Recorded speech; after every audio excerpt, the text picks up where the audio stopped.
নমস্কার বন্ধুরা, প্রত্যেকবারের মতো আজকেরও চলে এলাম একটা রেসিপি আপনাদের সঙ্গে শেয়ার করে নেওয়ার জন্য।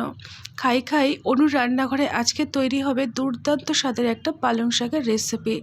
পালং শাক আপনারা অনেক রকমভাবেই বানিয়েছেন, তবে এই পদ্ধতিতে একবার হলেও বানিয়ে দেখতে পারেন। রেসিপিটি তৈরি করার জন্য আমি এখানে নিয়েছি 500 গ্রাম পালং শাক, আর যদি আটি বলেন এই রকম 2 আটি পরিমাণে পালং শাক নিয়েছি।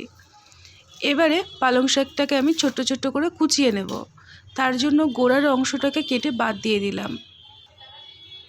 যেহেতু একদম ছোট্ট ছোট, দেখুন পালং শাকগুলো একদম কচি আর একদম ভিতর থেকে পরিষ্কার। একটু আমি আপনাদেরকে দেখিয়ে দিচ্ছি, দেখুন ভিতরটা একদম পরিষ্কার।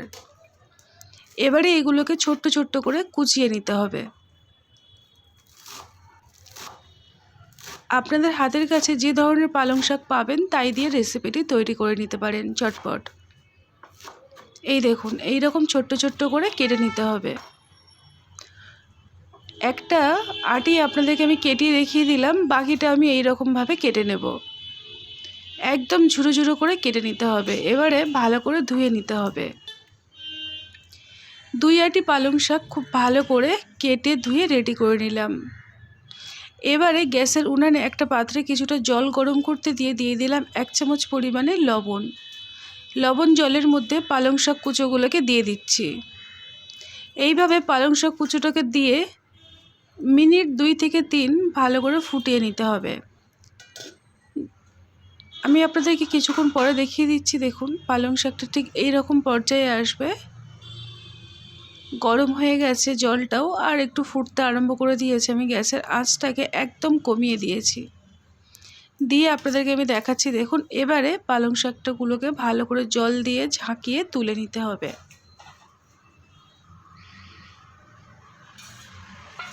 একটা ছিদ্রযুক্ত পাত্রের মধ্যে আমি পালং শাকগুলোকে নিয়েছি, আর এবারে এগুলোকে ঠান্ডা জলে ধুয়ে নেব, যাতে করে পালং শাকের কালারটা খুব সুন্দর থাকে। এই দেখুন, এটাকে ঠান্ডা জলে ধুয়ে একটা ছিদ্রযুক্ত পাত্রের মধ্যে রেখে দিলাম। ওটাকে সাইড করে দিয়েছি। এবারে দেখুন, আজকের রেসিপিটি তৈরি করার জন্য আমার প্রয়োজন 4টে ছোট্ট সাইজের পেঁয়াজ আর 2টো রসুন, আর তার সঙ্গে টমেটো। 2টো রসুন অবশ্যই করে আমি এখানে নিয়েছি। আপনারাও যখন ব্যবহার করবেন, রান্নাটি তৈরি করবেন, রসুনের পরিমাণটা একটু বেশি করেই দিতে হবে। একটা মিক্সিং জারের মধ্যে আমি সমস্ত পেঁয়াজ টমেটো দিয়ে দিলাম, আর যে পরিমাণে রসুন আমি 2টো গোটা রসুন নিয়েছিলাম, একটা গোটা রসুন এইখানে মিক্সিং জারের মধ্যে দিয়ে বেটে নেব, আর অর্ধেকটা রেখে দেব। এইখানে রসুন 2ভাবে ব্যবহার করতে হবে, একটা হলো গোটা আর একটা হলো বেটে।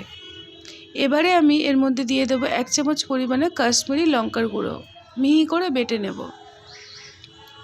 মশলাটা আবার বাটা হয়ে গেছে। একটা পাত্রের মধ্যে সমস্ত মশলাগুলোকে আমি ঢেলে নিচ্ছি।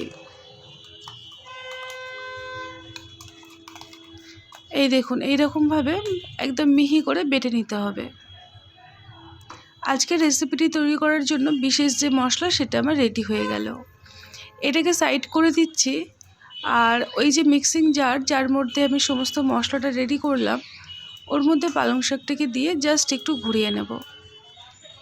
পালং শাক এমনি নরম, তার মধ্যে সিদ্ধ করা ভাপিয়ে নেওয়া, তো দেখবেন খুব তাড়াতাড়ি এটা ভালোভাবে বাটা হয়ে যাবে। এবারে পালং শাকগুলোকে আলাদা একটা পাত্রের মধ্যে আমি নামিয়ে নিচ্ছি। আজকের রেসিপিটি তৈরি করার জন্য সমস্ত উপকরণ আমার রেডি হয়ে গেল। রেসিপিটি এবারে তৈরি করে নেব। কড়াইয়ের মধ্যে দিয়ে দিলাম বেশ কিছুটা পরিমাণে সরষের তেল। তেলের মধ্যে ফোড়নে একটা গোটা শুকনো লঙ্কা দিয়ে দিলাম, আর দিয়ে দেব 1/2 চামচ পরিমাণে কালো সর্ষে, আর 1/2 চামচ পরিমাণে সাদা জিরে, আর দিয়ে দেব কিছুটা পরিমাণে কারি পাতা। এই রেসিপির অবশ্যই করে কারি পাতাটা ব্যবহার করার চেষ্টা করবেন। এবারে আমি এর মধ্যে দিয়ে দেবো যে একটা গোটা রসুন ছাড়িয়ে রেখেছিলাম, গোটা কোয়া এর মধ্যে আমি তেলের মধ্যে ছেড়ে দিলাম। রসুনটাকে কিছুক্ষণ ভেজে নেব যাতে করে নরম হয়ে যায়। তারপরে আমি এর মধ্যে আগের থেকে যে স্পেশাল মশলাটা রেডি করে রেখেছিলাম ওটাকে ঢেলে দিলাম। গ্যাসের আঁচটাকে মিডিয়াম টু লোয়ে রাখতে হবে। রেখে পেঁয়াজ আর টমেটো আর রসুন একই সঙ্গে ভাজা ভাজা করে নিতে হবে। অবশ্যই করে চেষ্টা করবেন পেঁয়াজটাকে একটু সময় নিয়ে ভাজতে। যেহেতু এখানে পেঁয়াজটাকে বেটে ব্যবহার করছি, তাই ভাজতে গেলে কিন্তু একটু সময় লাগবে। অল্প একটু লবণ এখানে অ্যাড করে দিলাম, যাতে করে টমেটো রয়েছে জলটা ছেড়ে দেবে আর মশলাটা ভালোভাবে তৈরি করা যাবে। কিছুক্ষণ পেঁয়াজটাকে ভাজা করে নেওয়ার পরে এখানে সব রকম গুঁড়ো মশলা অ্যাড করলাম। জিরে গুঁড়ো, ধনে গুঁড়ো, অল্প একটু হলুদ গুঁড়ো। এখানে আমি আর কোনো রকম লঙ্কার গুঁড়ো দিলাম না, যেহেতু আগের থেকে আমি কাশ্মীরি লঙ্কার গুঁড়ো দিয়েছিলাম। আর এই রেসিপিটি কিন্তু খুব একটা ঝাল হলে ভালো লাগবে না, তো সেই জন্য ঝালের পরিমাণটা একটু কম করেই আমি এখানে ব্যবহার করেছি। দেখুন মশলাটা একটু সময় নিয়ে কষিয়ে দিচ্ছি। যখন দেখবেন এই রকম তেল ছেড়ে দেবে, মশলার তেলটা পুরোপুরি আলাদা হয়ে যাবে, তাহলে বুঝতে পারবেন কষানোটা ভালো হয়েছে। এই দেখুন কতটা পরিমাণে তেল বেরিয়ে এসেছে। এবারে আমি এখানে আগের থেকে বেটে রাখা পালং শাকটাকে অ্যাড করে দেব। পেঁয়াজ, রসুন, মশলা সমস্তটা খুব ভালো করে কষিয়ে যখন দেখবেন তেল ছেড়ে দেবে, তারপরে এখানে পালং শাকটা অ্যাড করবেন। না হলে এটা রান্নাটা কিন্তু অতটাও টেস্টি লাগবে না। তো সেই জন্য বারে বারে বলছি, আপনারা কিন্তু মশলাটা খুব সুন্দর করে আগে কষাবেন, তারপরে পালং শাক এখানে দিয়ে আরেকটু ভালো করে কষিয়ে নিতে হবে। শাক রান্না করছি, সেই কারণে অল্প একটু চিনি অ্যাড করলাম। চিনিটা অপশনাল, আপনারা চাইলে নাও দিতে পারেন। তেলের পরিমাণটা অনেকে আছেন কম খান, তো সেই জন্য নিজেদের মতো করে তেলের পরিমাণটা দিয়ে দেবেন। তবে এই সমস্ত একটু রেসিপিতে তেলের পরিমাণটা একটু ভালো মতো না দিলে খুব একটা টেস্ট হয় না বলে আমার মনে হয়। এবারে আমি এখানে দিয়ে দিলাম স্বাদ মতো লবণ, দিয়ে হাতে একটু সময় নিয়ে ভালো করে শুকনো করে নিতে হবে। এই পর্যায়ে কোনো রকম ঢাকনা দেওয়ার কোনো দরকার পড়বে না। দেখুন আস্তে আস্তে কেমন গাঢ় ভাব চলে আসছে।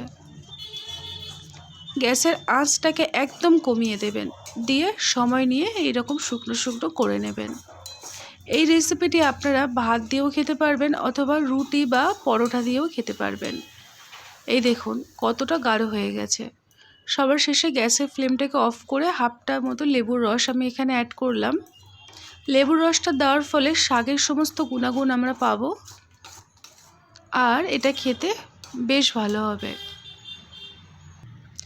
এখন একটা পাত্রের মধ্যে গরম গরম সার্ভ করে নিয়ে আপনাদেরকে আমি দেখিয়ে দিচ্ছি কতটা লোভনীয় হয়েছে। আজকের এই পালং শাকের রেসিপিটি আপনাদের যদি ভালো লেগে থাকে তাহলে লাইক আর আপনার মতামত জানিয়ে পাশে থাকবেন। নতুন হলে আমার পরিবারে আসার আমন্ত্রণ রইল। আজকের মতো এই পর্যন্ত, টাটা।